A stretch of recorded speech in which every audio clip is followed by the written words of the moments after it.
Uma breve biografia de Bonhoeffer.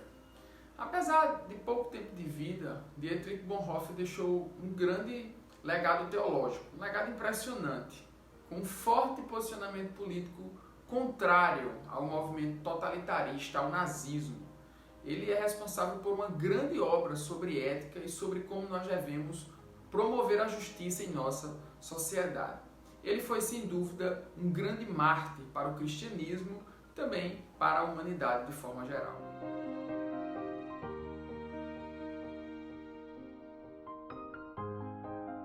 Dietrich Bonhoeffer nasceu em 4 de fevereiro de 1906, na Alemanha.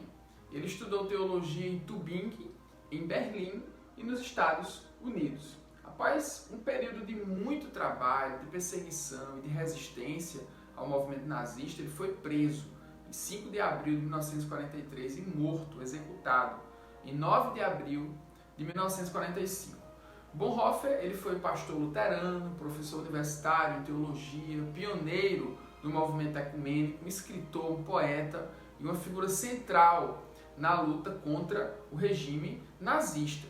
A família de Bonhoeffer era uma família privilegiada. O seu pai, Karl Bonhoeffer, foi um importante psiquiatra na Alemanha e sua mãe, Paula Bonhoeffer, era uma condessa. Bonhoeffer teve 7 irmãos. Uma das irmãs era gêmea, chamada Sabine, no qual Bonhoeffer tinha um bom relacionamento, com a qual ele se dava muito bem. Desde jovem, por volta de 13, 14 anos, Bonhoeffer declarava que queria ser um ministro, que gostava da igreja, que gostava da teologia. Ele batizava no seu quintal, ele chegou a visitar Roma, Espanha, e acabou desenvolvendo um gosto muito grande pela teologia, pela igreja, pelo ministério. Ele se formou em teologia em Berlim em 1927 e logo iniciou seu trabalho em uma igreja alemã em Barcelona, em 1928. Em 1930 ele foi estudar teologia em Nova York e em 1931 ele iniciou um trabalho na Faculdade de Teologia de Berlim, onde ele foi ordenado um pastor.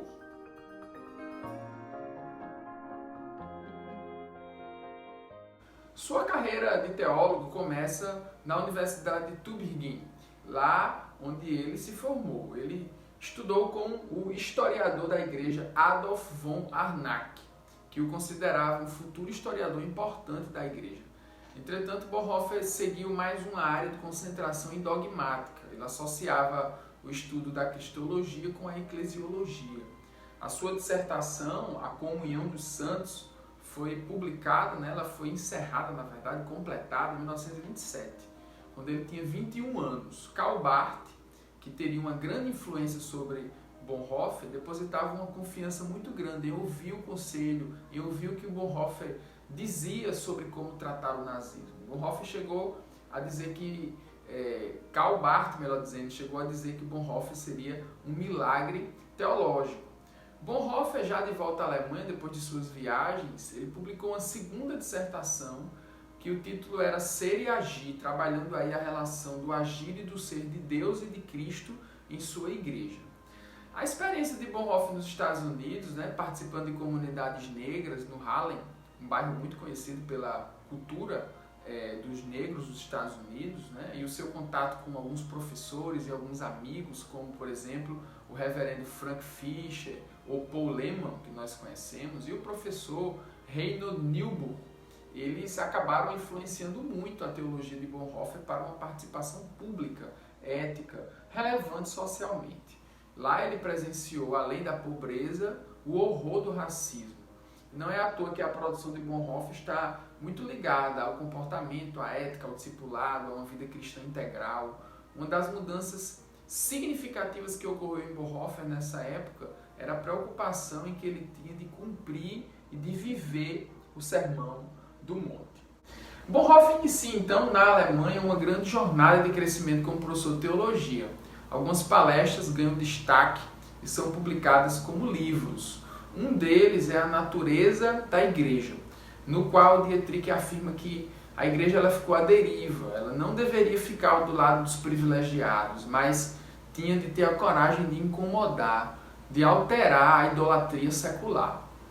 E também outros trabalhos, como por exemplo Cristo centro, né? Onde ele incomoda os alunos para que fizessem perguntas que promovam a fé no ambiente em que estão. Por exemplo, quem é Jesus no mundo de 1933? Onde ele pode ser encontrado?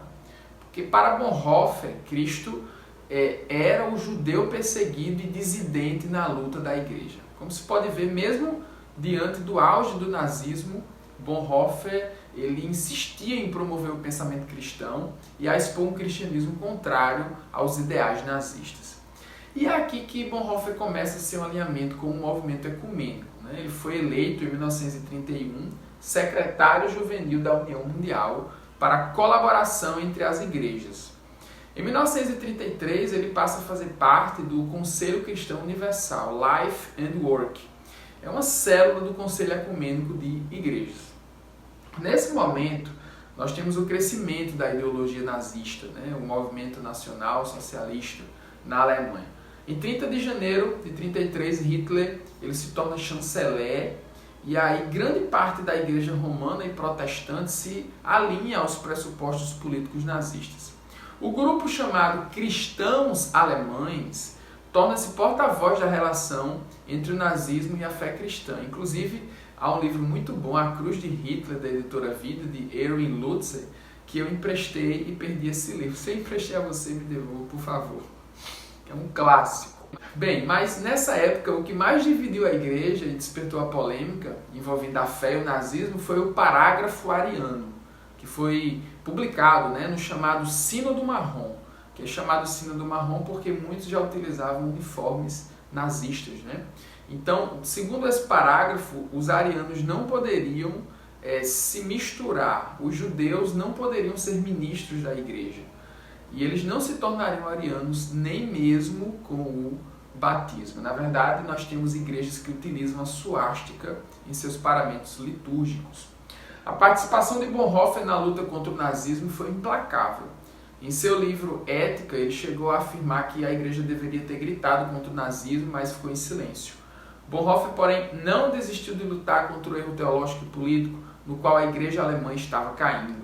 Mesmo quando estava em Londres, depois de recusar um posto de pastor em Berlim, como protesto em favor do povo judeu, ele não parou de escrever e de informar o mundo, mediante especialmente o movimento ecumênico internacional, o perigo que a Alemanha e o cristianismo, né, corriam, tendo em vista a ascensão do nazismo.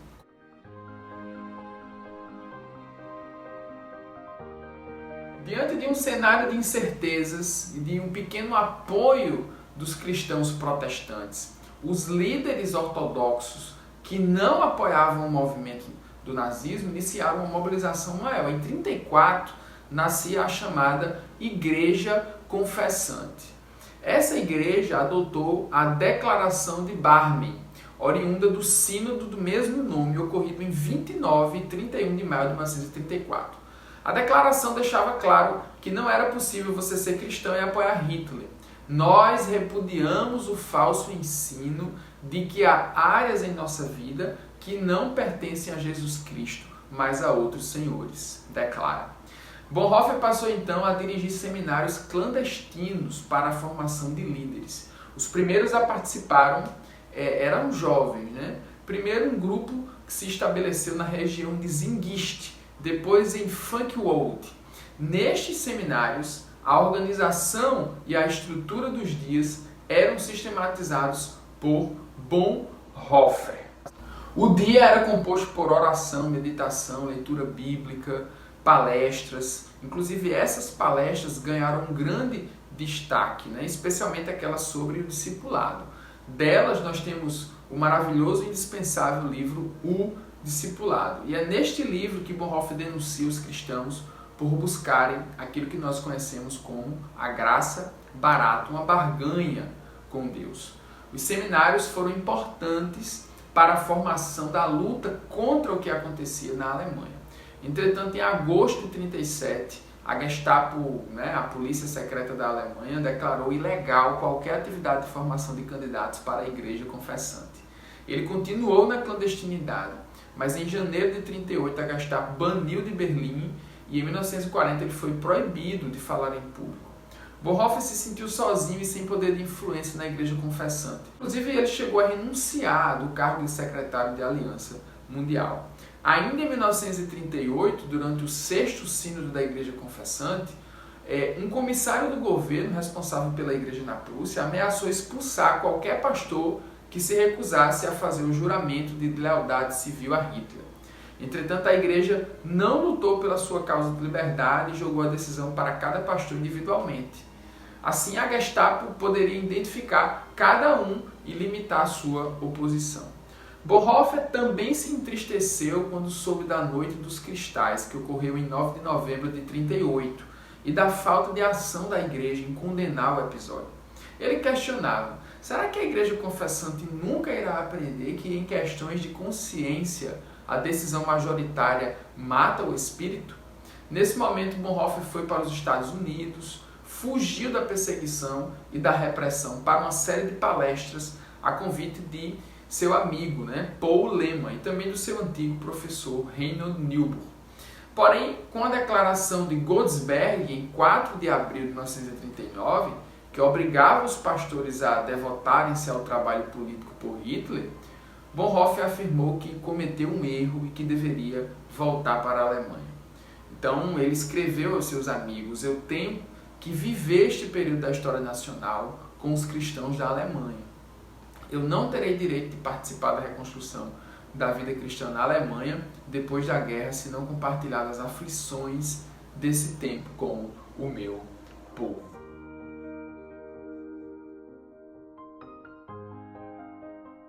A essa altura, Bonhoeffer já estava praticamente proibido de manifestar as suas opiniões, de pregar ou de publicar qualquer coisa na Alemanha. Ele deveria apresentar, na verdade, antes uma versão de seus escritos para a Gestapo, para a polícia nazista, para o poder. Ele também deveria se apresentar à polícia regularmente. É aqui que ele inicia uma participação mais específica em conspirações e em espionagem, na tentativa de derrubar o governo de Hitler.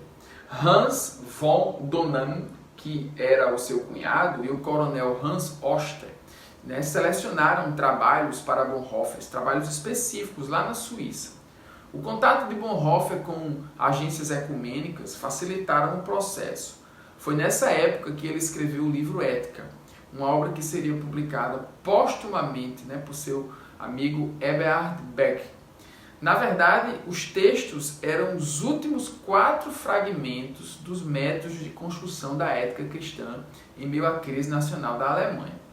A sua atividade para ajudar um grupo de judeus a fugir da Alemanha levou Bonhoeffer a ser preso em abril de 1943. A Operação 7, como ficou conhecida, ela atraiu a atenção da Gestapo. Outro motivo que chamou a atenção foram 3 tentativas de matar Hitler. Assim, ele foi preso na prisão militar de Tegel, em Berlim. Durante 2 anos de prisão que precederam sua morte, Bonhoeffer escreveu várias cartas e poemas que hoje são consideradas clássicos cristãos. Nas cartas, ele reflete sobre a apatia da igreja contra Hitler, o significado da fé e o significado de Cristo hoje. Nas cartas aos seus amigos, por exemplo, ele escreve que explorava o significado da fé cristã em um mundo que se tornou adulto. E ele se pergunta: quem é Cristo para nós hoje? Bonhoeffer escreveu também para a sua noiva, Maria. Inicialmente, a família dela foi contra esse compromisso de Bonhoeffer. E a sua filha, tendo em vista que existia uma diferença de idade, ela tinha 18 anos e Bonhoeffer já tinha 37. Ele também estava envolvido em ações perigosas, ações secretas, espionagens, e poderia ser perigoso para ela. Mas, após sua prisão, eles anunciaram o noivado publicamente, como uma forma de apoio a ele. As visitas de Maria a Bonhoeffer tornaram-se o principal sustento dele para os primeiros dias sombrios de sua prisão. Em fevereiro de 1945, ele foi enviado ao campo de Buchenwald. Maria tentava a todo custo ver Bonhoeffer novamente caminhando por vários campos de concentração. No dia 3 de abril, Bonhoeffer e outros presos foram colocados em um vagão de trem e levados para serem exterminados no campo de Flossenbürg. Em 8 de abril, eles fizeram uma pausa na Bavária e Bonhoeffer chegou a conduzir um culto a pedido dos prisioneiros. Na ocasião, ele meditou em Isaías. Em seguida, após alguns relatos, 2 homens entraram na escola em que eles estavam juntos, e pediram que fossem seguidos. Puxando um colega, um amigo que estava com ele ali, Bonhoeffer chegou a dizer as suas últimas palavras, uma mensagem ao seu amigo inglês, o bispo Bell. Este é o fim, mas para mim, o início da vida. Bem cedo, na manhã de 9 de abril, Bonhoeffer, Winnie Canaris, Hans Oster e mais 4 outros conspiradores foram enforcados no campo de extermínios de Flossenbürg. Há relatos de um médico que afirma que ele se ajoelhou e orou antes de ser levado à forca. Na biografia, Bonhoeffer, pastor, mártir, profeta e espião, Erich Metachas, ele compartilha a seguinte frase de Bonhoeffer: se a nossa fé não a transformar, a morte é o inferno, é a noite e o frio, mas justamente isto que é maravilhoso, o fato de podermos transformar a morte. Espero que esse pequeno recorte leve você a conhecer melhor e mais a vida deste grande homem de fé. Até mais, pessoal!